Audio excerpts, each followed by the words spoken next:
There is a saying among the Luo people of Kenya that goes, Dako Maber en Gwen Mag Loo. A good woman is the salt of the earth. But Diana Akinyi Omandi was not just salt. She was the whole spice rack, the chef, the restaurant, and the 5-star review on Google Maps. She was, in every sense of the word, that girl. Born on a warm Tuesday morning in Kisumu, Kenya, Diana came into this world announcing herself loudly, screaming so hard the nurses in the maternity ward thought twins were coming. Only one baby emerged, but she filled the room like 10 people.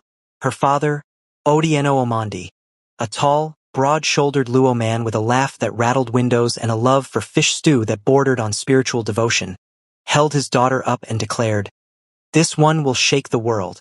Her mother, Cynthia Mae Johnson Omandi, a gorgeous black woman from Jackson, Mississippi, who had come to Kenya as a Peace Corps volunteer and never quite made it back home, looked at her husband sideways and said, "Baby, put her down before you drop her." And just like that, Diana's life began, caught perfectly between the boldness of Lake Victoria and the fiery grace of the American South. Growing up, Diana was the kind of child that teachers either loved or mildly feared. She read everything, dictionaries for fun, encyclopedias for breakfast. By the time she was 8, she had corrected her geography teacher twice in 1 week, politely with receipts. Her father would laugh until tears ran down his face. Her mother would press her lips together trying not to smile and then say, "Diana, baby, you cannot keep doing that to Mr. Aching. The man has a family." Diana would blink her big, curious eyes and say, "But Mama," he said the capital of Australia was Sydney. And Cynthia would sigh the deep sigh of a woman raising a child who was already smarter than most adults she knew. Diana grew up with the best of 2 worlds flowing through her veins.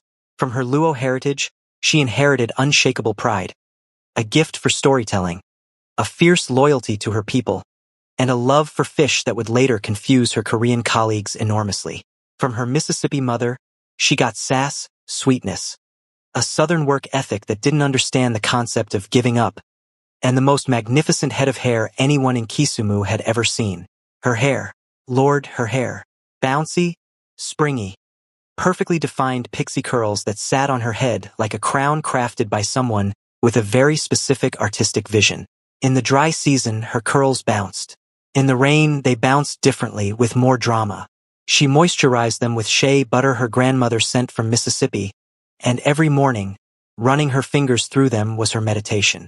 By the time Diana was 18, she had already won 3 national academic competitions, built a small tutoring business that was putting her through university expenses, and developed a business plan so detailed and meticulous that her economics professor at the University of Nairobi submitted it, without telling her, to a continental youth entrepreneurship competition. She won first place, a scholarship and a mentorship program with a Seoul-based international business accelerator. Korea. She'd never thought about Korea much before. She knew kimchi. She knew K-dramas. Her mother had an embarrassing obsession with them. She knew BTS because, well, everyone knew BTS. But living there, running businesses there. Diana, her father said at the airport, his big hands resting on her shoulders. "You go and show them what a Luo woman can do. Don't forget to eat properly," her mother said, slipping an envelope of cash into her carry-on. "And moisturize your hair every day. Korean winters are brutal." Diana boarded the plane to Seoul at 20 years old with 2 suitcases. For business ideas, approximately 11 pounds of shea butter, and absolutely zero idea that Korea was about to become her home for the next 5 years and counting. Seoul received Diana Omandi the way it receives all extraordinary things, with polite curiosity that slowly transforms into absolute fascination. She was difficult to ignore. 5'6", with the smooth, deep brown skin of someone whose ancestors had been kissed by equatorial sun for generations. Those iconic pixie curls bouncing with every step, dressed in a sharp blazer and wide-leg trousers that she'd found in a Nairobi market and tailored herself because she'd learned early that looking the part was half the battle. She walked into rooms like she'd already decided she owned them, which was confusing for people who expected her to be timid, and deeply entertaining for those who knew better. Her Korean was terrible at first. Comically, painfully terrible. She once tried to tell a street vendor that she wanted spicy rice cakes and accidentally told him she wanted to fight his grandmother. He stared at her. She stared back. He gave her the rice cakes for free, possibly out of shock. She ate them gratefully and enrolled in language classes the very next morning with the focused intensity of someone who did not intend to cause any more accidental grandma offenses. Within a year, her Korean was functional. Within 2, it was fluent. Within 3, she was conducting business negotiations in Korean so crisp and precise that her Korean counterparts would later, privately, among themselves, admit they had never felt so professionally outmaneuvered in their lives. There was something about the way Diana Omondi combined her Luo directness, her mother's southern diplomacy, and her own razor-sharp financial intelligence that made her utterly unstoppable in a boardroom. By the time she was 23, she owned her first company, a logistics consultancy that she had started from a rented desk in a shared co-working space. By 24, she had expanded into an import-export business leveraging connections between East Africa and South Korea, a market almost nobody was touching with the specific cultural fluency she brought to it. She had a retail brand, a small but growing real estate portfolio, and she had just signed a lease on a mansion in one of Seoul's most prestigious neighborhoods, a gleaming, modern property with floor-to-ceiling windows, a garden that a team of professionals maintained, and a kitchen so large that Diana, who had inherited neither her father's talent for fish stew nor her mother's gift for southern biscuits, mostly used it to make tea and accept the beautiful meals her household staff prepared. She wore her success the way she wore her clothes, classily, deliberately, without apology. Her wardrobe was full of elegantly tailored suits, long flowing skirts in bold prints, wide-leg trousers in every color from ivory to deep burgundy, silk blouses that caught the light. She had learned early that in business, particularly as a young black woman in Seoul, she had to walk into every room looking so undeniably polished that the only story anyone could tell about her would be one of competence. She was not performing wealth. She had built it, brick by brick, late night by late night, rejection by rejection, until it was solid and real and entirely, completely hers. She called her father every Sunday. He always asked about the fish situation in Korea. She always told him it was different but manageable, which was code for Dad. I miss tilapia with ugali so much I could cry. Her mother called every Wednesday and spent 45 minutes updating her on her K-drama progress. Diana, have you seen Crash Landing on You? Cynthia would ask. And Diana would say, Mama, I'm literally living in Korea. I don't need to watch a drama about it. And Cynthia would say, that is not the point, Diana. The romance, baby. The romance. Diana would laugh and roll her eyes and hang up the phone, completely unbothered. Romance was not, she had decided, on her agenda. She was 25 years old. She was building an empire. She was busy. And then, on a perfectly ordinary Thursday afternoon at a business networking event in Gangnam, she turned around with a glass of sparkling water in her hand and bumped directly into the most heartbreakingly handsome man she had ever seen in her life, spilling the water entirely down the front of his very expensive suit jacket. She froze. He frosted. And then he smiled. And Diana Omondi, who had stared down venture capitalists, negotiated with shipping conglomerates, and once calmly talked her way out of a Seoul traffic confrontation using only 3 correct Korean words in sheer audacity, felt, for the first time in her professional adult life, completely and utterly flustered. His name was Kang Jae-won. He was 30 years old. He had the kind of face that belonged in architectural photographs. Strong jaw, dark eyes that seemed to be calculating 17 things simultaneously, and a smile that arrived slowly, like it was deciding whether you were worth the effort, and when it finally came, made you feel like you'd won something. I'm so sorry, Diana said in Korean, already reaching for napkins from a nearby table, dabbing at his jacket with the focused efficiency of someone trying to solve a problem before it became a crisis. Don't worry, he said. His voice was low and unhurried. It's just water. It's a very nice jacket, she said. And you're a very interesting person, he said. You're the one who closed the day one logistics deal last month. Aren't you? She stopped dabbing and looked up at him. He was watching her with an expression she couldn't quite read. Something between admiration and curiosity. You know about that deal? I know about most things that happen in Seoul's business circles, he said smoothly. Diana Omondi, Kenyan American, multiple companies, youngest person to win the Seoul International Business Excellence Award last year. Very impressive. He paused. Your hair is remarkable, by the way. Her hand flew to her curls instinctively. They were particularly excellent today, she had to admit, and she caught herself and laughed instead. a real laugh surprised out of her. "Thank you," she said. "My mother would be pleased to hear that." "Have dinner with me," he said. Not a question. Not quite a demand either. Something in between, like an invitation that was already quite confident about the answer. Diana looked at him for a long, considering moment. Her mother's voice floated through her head, perfectly timed. "The romance, baby. The romance." "Fine," said Diana Omandi. "But you're paying. You have the dry cleaning bill as leverage." Kang Jae-won smiled again. The full version this time. The one that had clearly been devastating people for 30 years, and said, "Deal." And just like that, the most dangerous chapter of Diana Omandi's extraordinary life quietly, beautifully, terrifyingly began. The thing about falling in love is that it doesn't announce itself sensibly. It doesn't sit you down, present a PowerPoint of risk factors, and ask for your informed consent. It just shows up one Tuesday wearing Kang Jae-won's face, smelling of expensive cologne, holding 2 cups of coffee outside your office building because he happened to be in the area for the 3rd time that week, and suddenly you're smiling so wide at 8 a.m. that your assistant, a sharp young woman named Park Soo-jin, walks past your office, does a full stop, walks backwards, peers through the glass door, and mouths who is that with the urgency of a journalist breaking a major story. Diana Omandi fell in love the way she did everything, thoroughly and with complete commitment. Their courtship was a drama in itself. Jae-won was attentive, sophisticated, generous with his time in a way that surprised her. He would show up to her events and stand quietly in the back, never demanding attention, watching her work the room with something in his eyes that she read as pride. He sent her flowers, not bouquets, arrangements, architectural and dramatic, that arrived at her office on random Tuesdays for no particular reason. He remembered everything she said. If she mentioned offhand that she was craving a specific dish from a restaurant she'd visited once 2 months ago, he would, somehow, have a reservation there by Friday. He was almost unsettlingly attentive. She noticed it. She filed it somewhere in the back of her mind under slightly unusual but charming. She told her mother about him on a Wednesday call. Cynthia Johnson Omandi was silent for exactly 4 seconds, which was, for Cynthia, geological in its patience, before exploding with the energy of a woman who had been waiting for this phone call for years. "Diana, a Korean man? Baby.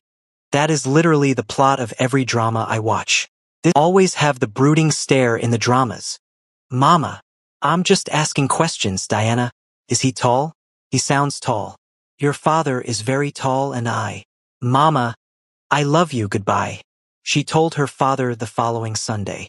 Odieno Omandi was quiet for a thoughtful moment and then asked 2 questions. First, is he a good man? Second, does he eat fish? Diana said she believed yes to the first and wasn't entirely sure about the second. Her father said, "Find out about the fish. That tells you a lot about a person's character." Diana laughed and did not investigate Jae-won's fish opinions as thoroughly as perhaps she should have. She had other concerns. She did, in her precise, business-trained way, do a basic background check on him. She was not a fool. She had not built multiple companies in a foreign country by being careless about who she let into her life. The check came back clean, or rather, clean enough. Kang Jae-won, successful businessman, holdings in real estate, import, hospitality. No criminal record. Family background. Parents deceased. No siblings listed. She noted the no siblings with mild interest and moved on. What she didn't know, couldn't have known without digging deeper than a basic check allowed, was that Kang Jae-won's business empire had a basement. A very large, very dark, very illegal basement. That the hospitality holdings were a polite label. That the real estate included properties that served functions her clean, legitimate business mind would find deeply unpleasant. That there were people in Seoul, serious, frightened people, who crossed the street when they saw his particular black SUV approaching, not out of respect but out of something older and more visceral. Kang Jae-won was, beneath the beautiful face and the coffee deliveries and the architectural flower arrangements, one of the most feared criminal figures in the city. But Diana didn't know that yet. Diana was in love. They got married 10 months after the networking event, in a ceremony that was small by both their standards but perfect in every detail. Diana wore a gown she'd had designed by a Kenyan-Korean designer she discovered and invested in, white silk with subtle Kent-inspired patterns woven into the bodice. Her pixie curls adorned with tiny white flowers, She was breathtaking. Several photographers later said she was the most stunning bride they'd ever worked with, and they were not being polite. Cynthia cried from the moment Diana appeared until well after the reception ended.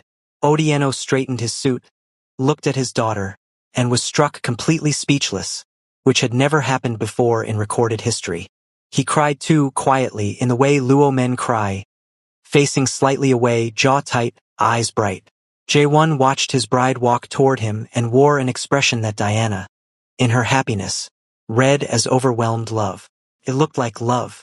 It had the architecture of love. What she did not know was that Kang Jae-won was also a very, very good actor. The first year of marriage was beautiful, or beautiful adjacent. Diana was busy, her businesses were expanding, she was opening a new headquarters, she was hiring, growing, building. Jae-won was supportive, present, generous. He moved into her mansion with ease, immediately making himself at home in a way that she found both endearing and, occasionally, slightly territorial. He had opinions about the staff. He suggested replacing her security team with people he trusted. She declined politely, keeping her own people in place. He suggested combining certain financial accounts for simplicity. She declined even more politely, citing her accountant's advice. He smiled easily at both refusals and didn't push. She appreciated that about him. But things accumulate. It was a small thing first. A phone call he took in the garden at 2 a.m., stepping away from her sleeping form with a speed that seemed excessive for a business call. Then a meeting he was vague about.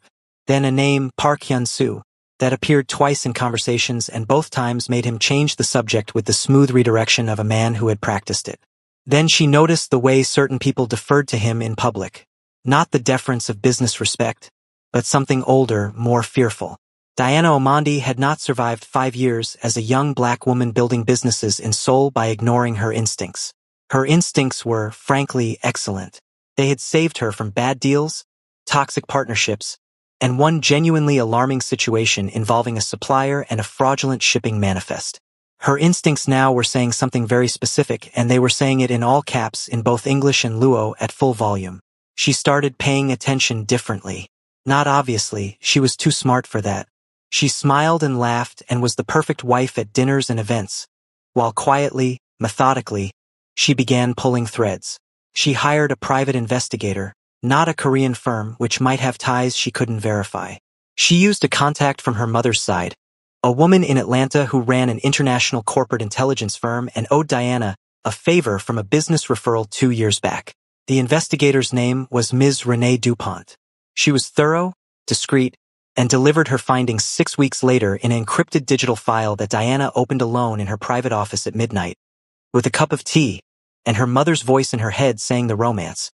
Baby in a tone that now felt like the saddest joke in the world. Kang Jae-won was not just a criminal. He was the criminal, head of one of Seoul's most entrenched organized crime networks, operating under layers of legitimate business so sophisticated that authorities had been trying to penetrate them for years. His holdings ran across 3 countries. He had people in law enforcement, in government, in finance. The fear she'd sensed around him wasn't incidental. It was structural. And then the second document in the file, the one that hit differently. Before Diana, long before Diana, there was a woman named Choi Yun-hee, a wife, a son, 5 years old, named after Jae-won's late father, not an ex-wife, a current wife, a real, legal, living wife, married 7 years ago in a ceremony that predated Diana's by almost a decade, hidden in a residential property in a quiet neighborhood in Incheon, 30 minutes from Seoul, where she lived comfortably, quietly, and apparently very much aware of everything. Diana sat with this information for a very long time. She drank her entire cup of tea. She made another cup. She sat with that too. Then she read the final section of the report. Suspected motive for marriage to target. Her investigator was not sentimental. The language was clinical. Diana, her businesses, her legitimate corporate networks, her reputation. All of it was enormously valuable to a criminal organization looking to launder money, expand into legitimate markets, and shield operations behind a clean public face. Marrying Diana Omondi wasn't love. It was a corporate acquisition strategy. She was the asset.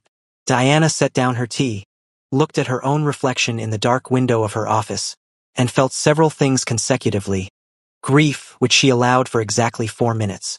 Then rage, which she examined and set carefully aside like a tool she'd need later. Then something else, cold, clear, almost crystalline in its precision. The feeling she got before a very important negotiation. The feeling of, oh, you think you know what's happening here. You absolutely do not know what's happening here. She called her assistant Park Soo-jin at 6 a.m. the next morning. Soo-jin arrived without complaint with coffee and a notepad, because she was extraordinary. Soo-jin, Diana said pleasantly, as though she were planning a product launch. I need you to help me with a few things, quietly, starting today. And Diana Omandi, 25 years old, bouncy pixie curls and sharp-shouldered blazer and eyes like someone who had been underestimated for the very last time, opened her notepad and began to play chess. Now, because the universe has a very particular sense of humor, it was exactly at this moment, 9 days after Diana had received the investigator's file and begun quietly rearranging her entire life in preparation, that a new applicant arrived for the position of head butler at the Kangomandi mansion. Her name on the CV was Kim Jisoo. Her credentials were excellent. Her references were impeccable. Diana's team checked all of them twice. She was professional, soft-spoken, efficient in her interview, and looked at Diana with the kind of warm, attentive concern of someone who was deeply invested in her new employer's well-being.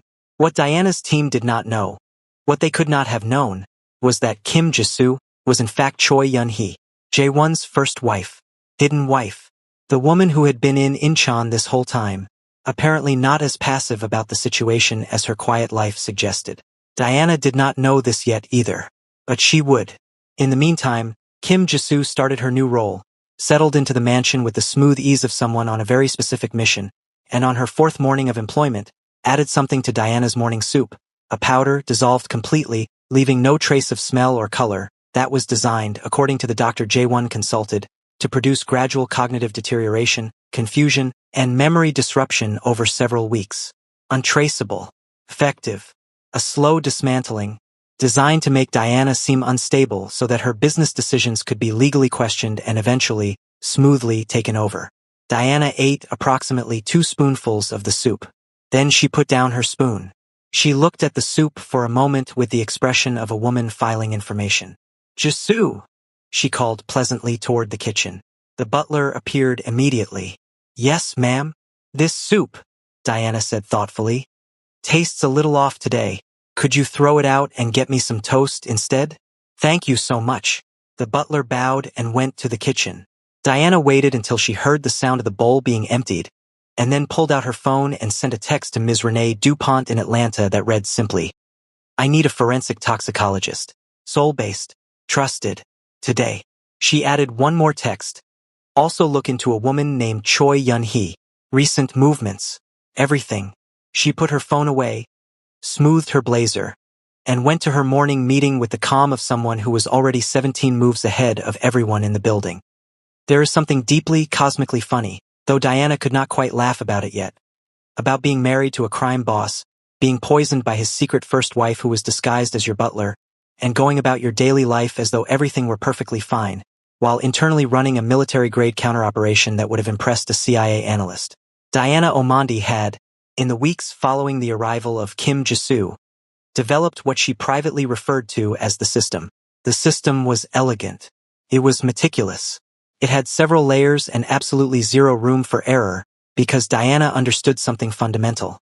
She was not dealing with impatient amateurs. She was dealing with organized, patient, financially sophisticated criminals who had been operating successfully for years. Panic, drama, and confrontation would serve no one but them. What they would not expect, could not expect, was for the woman they assumed was being slowly poisoned into confusion to be, instead, 3 steps ahead in every direction simultaneously. The soup situation had been clarified by day 3. Ms. DuPont's toxicologist contact, a quiet, bespectacled man named Dr. Cha who had spent years working for Interpol before going private, came to the mansion under the pretense of being a wellness consultant Diana had hired. He tested the kitchen water supply, several food items, and 2 different prepared dishes using equipment small enough to fit in a medical bag. The results came back within 48 hours. Someone was adding a compound to her food, specifically the morning soup, which Diana had stopped eating after the first day, That was a cocktail of disorientation-inducing substances. Non-lethal. Gradual. Designed for a long game. How long would it take to show noticeable effects if someone was actually consuming this? Diana asked Dr. Cha in the same tone she used to ask about quarterly projections. 3 to 4 weeks of consistent ingestion, he said. By 6 weeks, significant cognitive disruption would be observable to outside parties. Memory gaps, confusion, erratic behavior. Diana nodded slowly. Right? And if someone was not actually consuming it but wanted it to appear as though they were. Dr. Cha looked at her steadily. He was a man who had seen many things in his career. He recognized the particular quality of someone who was not asking for information but for confirmation. Someone who already had a plan. You'd want to simulate some early symptoms. Nothing severe. Just enough to be noticed. Slightly more forgetful in public settings. A moment of apparent confusion in a meeting. He paused. The kind of thing someone watching closely might report back. Said Diana. That's very helpful. Thank you, Dr. Cha. She paid him extremely well, bound him to confidentiality, and asked him to test the food twice weekly without anyone in the household knowing he was doing so. He agreed without hesitation, possibly because Diana Omondi's competence was the kind that inspired immediate loyalty, or possibly because she was paying him very, very well. Both things can be true. The performance Diana gave over the next 3 weeks deserved, frankly, an award. Several awards. She began forgetting small things, misplacing her phone in obvious places, pausing mid-sentence in meetings with a small, confused frown before recovering. Just enough. Calibrated perfectly. Her assistant Sujin, who was now fully in Diana's confidence and had reacted to the full briefing with the contained fury of someone who was very professionally not going to let herself scream in the office, played her role beautifully too, covering for Diana's lapses in front of staff with concerned, slightly worried glances that she knew J1's embedded observers in the household would notice and report. Because yes, Diana had found the observers. There were 2 of them. One was a groundskeeper who had been placed on staff 3 months into the marriage and reported to J1 weekly. The other was a junior secretary in Diana's own company whom she had hired based on a recommendation from J1's business associate. Diana had identified both of them through a combination of her own observation and DuPont's investigation, and she had done absolutely nothing about either of them. Instead, she made sure they saw exactly what she wanted them to see. Meanwhile, she was moving with extraordinary speed behind the scenes. Her lawyers, a firm in London that had no Korea connections and no reason to have any loyalty to J1's network, were quietly reviewing her business structures and tightening them. Every single company, every property, every financial account was being quietly fortified behind legal walls that would be enormously complicated for anyone to penetrate even with a court order. She was not removing assets. She was building better locks. There is a difference legally, and Diana's lawyers understood it precisely. She also, during this period, had a very interesting conversation with a senior officer at the Seoul Metropolitan Police Agency. Not through a lawyer that would have created a paper trail she didn't control. Through a contact. A woman named Captain Bae Mihyun, who had been one of the investigators working the Kong network for 2 years, who had been told by a mutual connection that Diana Omondi had information that might be of interest, and who arrived at a coffee shop in a residential neighborhood in civilian clothes on a Tuesday morning, and sat down across from Diana with the careful expression of someone who had learned not to get excited before she had actual facts in front of her. Diana put a folder on the table. She had printed nothing that connected directly to DuPont. She was protecting her source. But the information itself was comprehensive. Financial structures, property records, names, dates, patterns. Captain Bae looked at the folder for a long time. Then she looked at Diana. How long have you had this? Long enough to organize it, Diana said pleasantly. You're still living in the house, Bae said. This was not exactly a question. I'm still living in the house, Diana confirmed. Bae studied her with the expression of someone recalibrating their understanding of the situation. You understand that's a risk. I understand that leaving suddenly would alert him that something has changed, which would give him time to move assets and disappear, which would be very bad for your case, Diana said. I am not, with respect, going anywhere yet, but I will need something from you in return. They talked for 90 minutes. When Diana left the coffee shop, she was walking slightly faster than usual. not from fear, from the particular energy of a plan that was coming together. Back at the mansion, Kim Ji-soo, Choi Yun-hee, was growing frustrated. She reported to Jae-won every few days through a system of coded messages that would have looked, to a casual observer, like ordinary phone contacts. Her reports had been initially promising. The target was showing early signs. Distraction. Small confusions. The compound was working. But then the signs plateaued. They didn't progress. They actually seemed to stabilize, which was not how the compound worked. Yun-hee was not a scientist, but she knew the compound's timeline, and it was not behaving correctly. Diana, who should have been increasingly disoriented by week 4, was instead, if anything, more crisp, more organized. There was a meeting with a European investment group where Diana negotiated in 3 languages for 2 hours straight, ran circles around everyone at the table, and then celebrated afterward with her staff with the easy, unimpaired joy of someone whose brain was working at absolute peak capacity. This was confusing. Yun-hee reported the anomaly to Jae-won. He was displeased. She could always tell when he was displeased. He went very quiet in a specific way, and the silence had mass. "She's not eating the food," he said eventually. "She figured it out. But she's still acting confused in meetings sometimes." "She's performing," Jae-won said, and his voice now had an edge that Yun-hee recognized and did not enjoy. "She knows." There was a very long silence on the line. "What do we do?" Yun-hee asked. Jae-won thought for a moment. When he spoke again, his voice was very calm, which was somehow worse. "We move to the next option. The direct one. I'll arrange it. 2 weeks. You stay in place, you act normal, you tell me if anything changes." He paused. "She doesn't get to keep what she built. I didn't put a year of my life into this for nothing."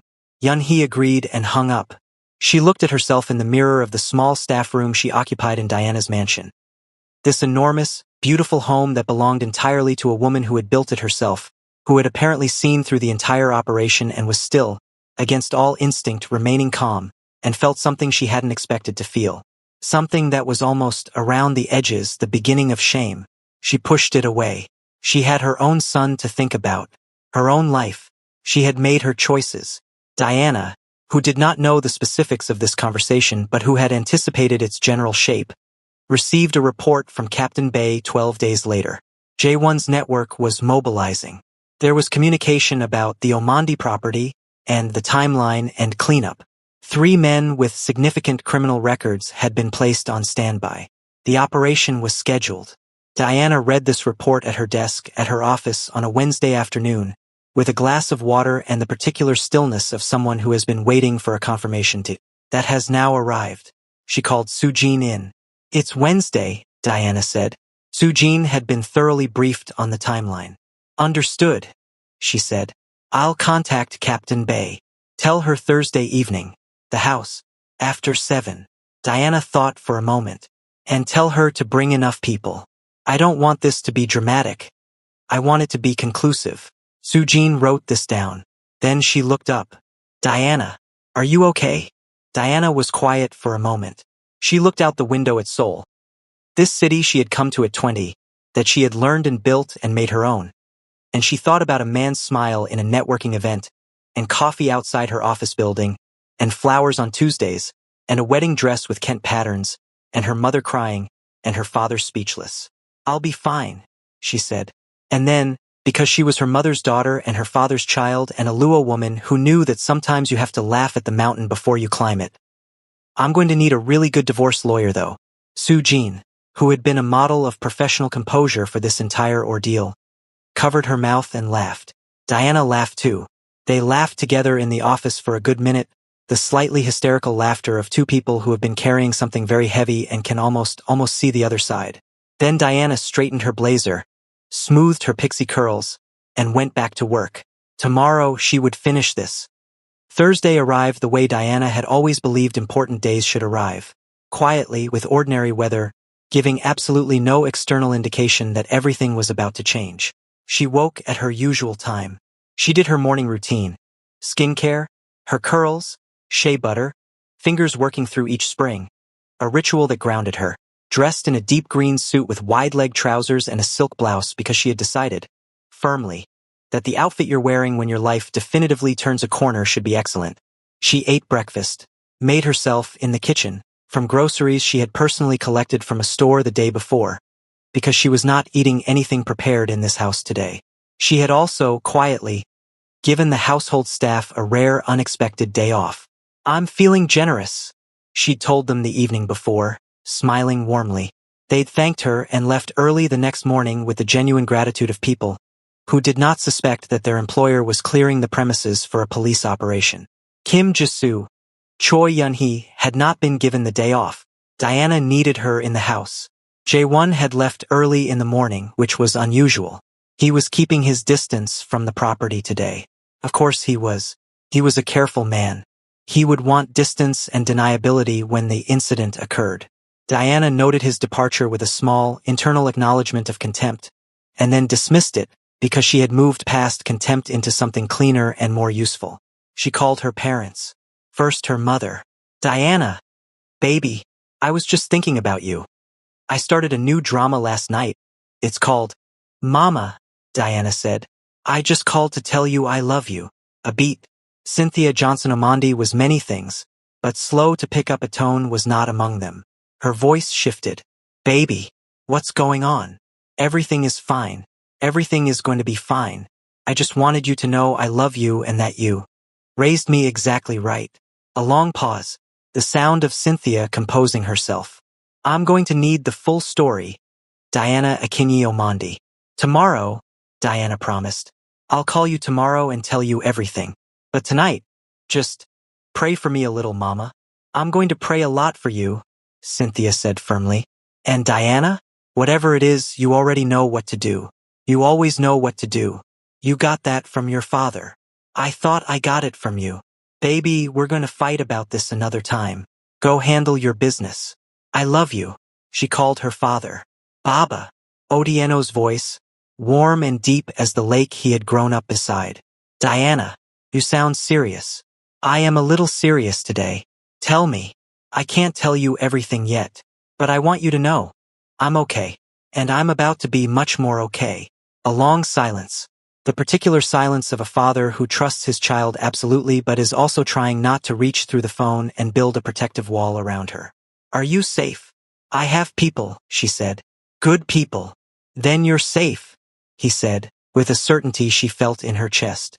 "Diana, do you remember what I told you at the airport? You told me to show them what a Luo woman can do." "Good," said Otieno Omondi. "Go and show them." At 6:15 in the evening, Captain Bae Mi-hyun arrived in an unmarked car at the rear entry of the neighborhood, with 12 officers positioned at strategic points around the property. Communication was through earpieces and a private channel. Diana had provided the floor plan of the mansion. She had, naturally, memorized every room and exit of her own home, and the team was briefed and placed. Bae herself was in the garden, out of sight of the house, communicating with Diana through a phone tucked discreetly in Diana's blazer pocket. Inside the house, Diana sat in her living room, her enormous, beautifully designed living room with the floor-to-ceiling windows that looked over the Seoul city lights beginning to glitter as evening deepened. With a cup of tea and a book she was not reading. Across the room, in the hallway that led to the kitchen, she was aware of Yun-hee moving quietly, doing butler things, being very normal, which was its own kind of performance. At 6:50, Diana set down her book. "Ji-soo," she called. The woman appeared from the hallway. "Yes, ma'am." Diana looked at her. Really looked at her, perhaps for the first time since she'd arrived. Not as a staff member, not as a suspect, but as a person. Choi Yun-hee was in her mid-30s. She had a careful face, the kind that had learned not to show very much. She looked tired in a way that had nothing to do with the day's work. Diana felt, briefly and unexpectedly, something that was not quite sympathy but was adjacent to it. This woman had been pulled into something too, or had pulled herself in out of desperation or loyalty or necessity. She had a 5-year-old son. Diana didn't know Yun-hee's whole story, and she was not naive enough to excuse what she had done. But she was human enough to notice that the villain of her story was also a woman who had been failed by the same man. "Sit down," Diana said. Yun-hee blinked. "Ma'am, please sit down. I want to talk to you." Yun-hee sat. She had the expression of someone who does not know precisely what is happening but suspects it is not good. Diana looked at her steadily. "I know who you are," she said, simply. No drama. I know why you're here. I know about the food. I know about J1. I know about your son. She paused. I've known for a while.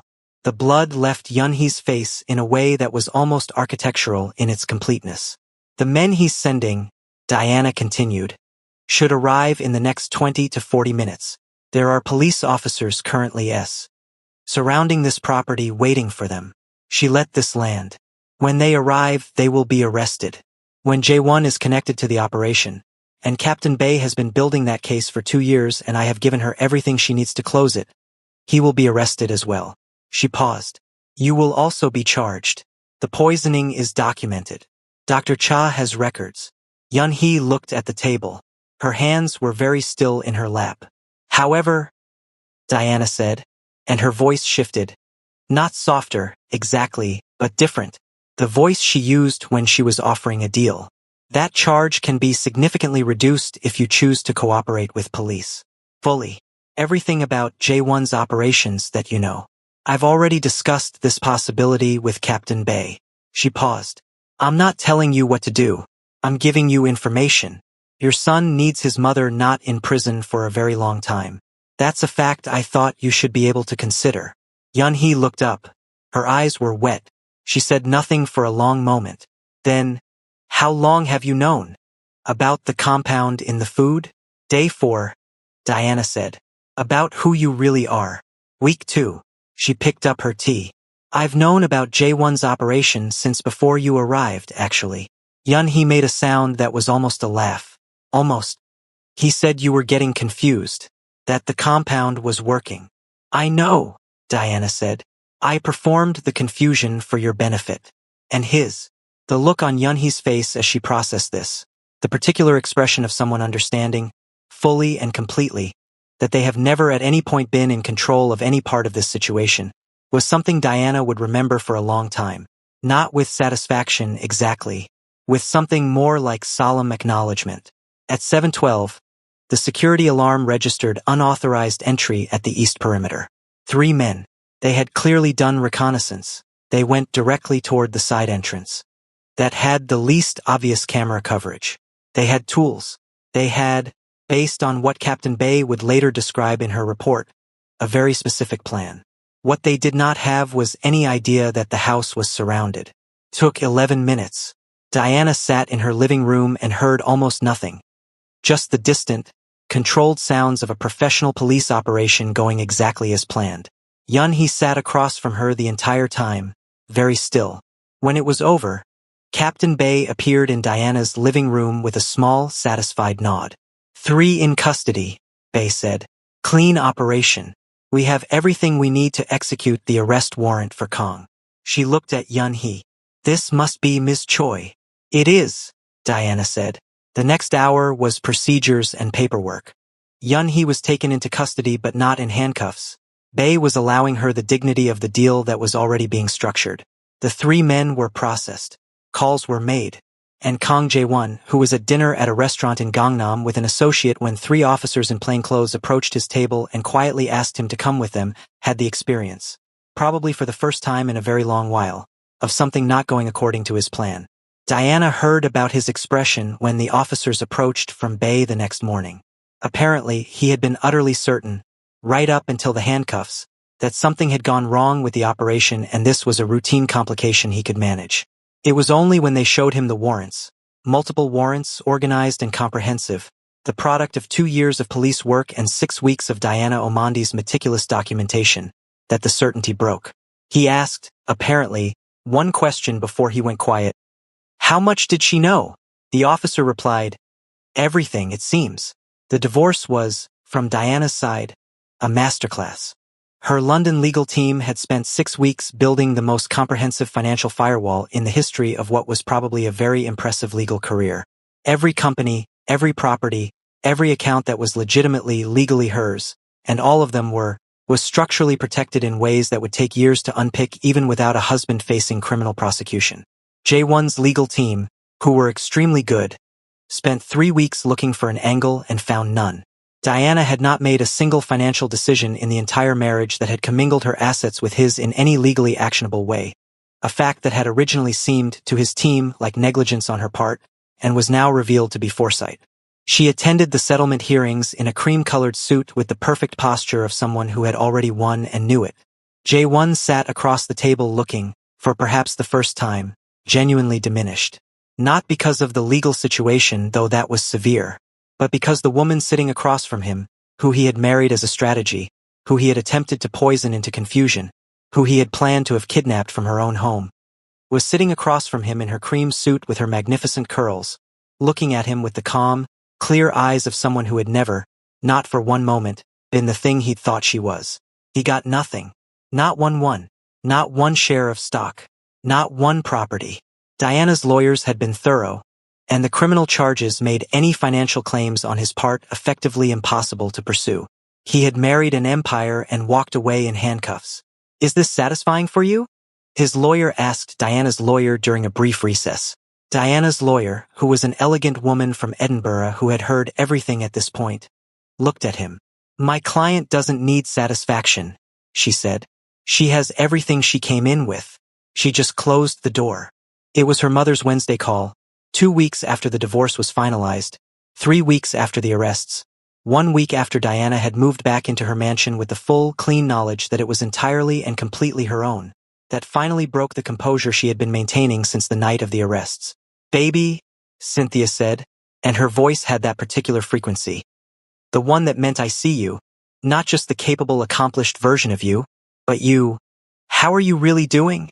And Diana, sitting on the floor of her living room in sweats and no makeup, her curls loose and unpinned for the first time in weeks, tea in hand, Seoul glittering outside her window, said, Mama, I'm sad.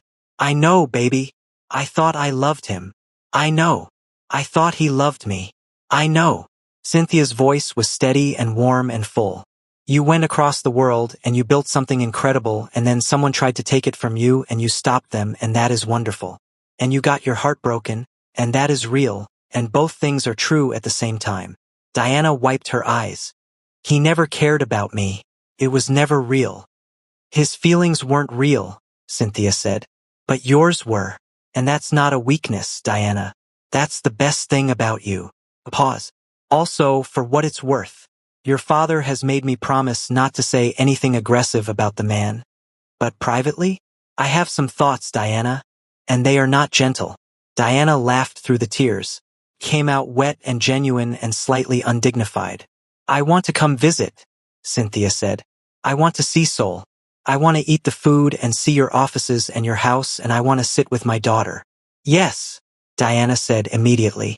Come soon. And Diana? Her mother's voice was soft. Your father and I, we are so proud of you. Not because you won, because you handled it with your full dignity intact. That's the thing he didn't take from you. That's the thing nobody can take from you. Diana was quiet for a long moment. Outside, Seoul hummed and glittered and went on being itself, enormous and indifferent and full of possibility. The city she had arrived in at 20 with 2 suitcases and 11 pounds of shea butter and had made, completely and irrevocably, her own. Thanks, Mama, she said. I love you. I love you too.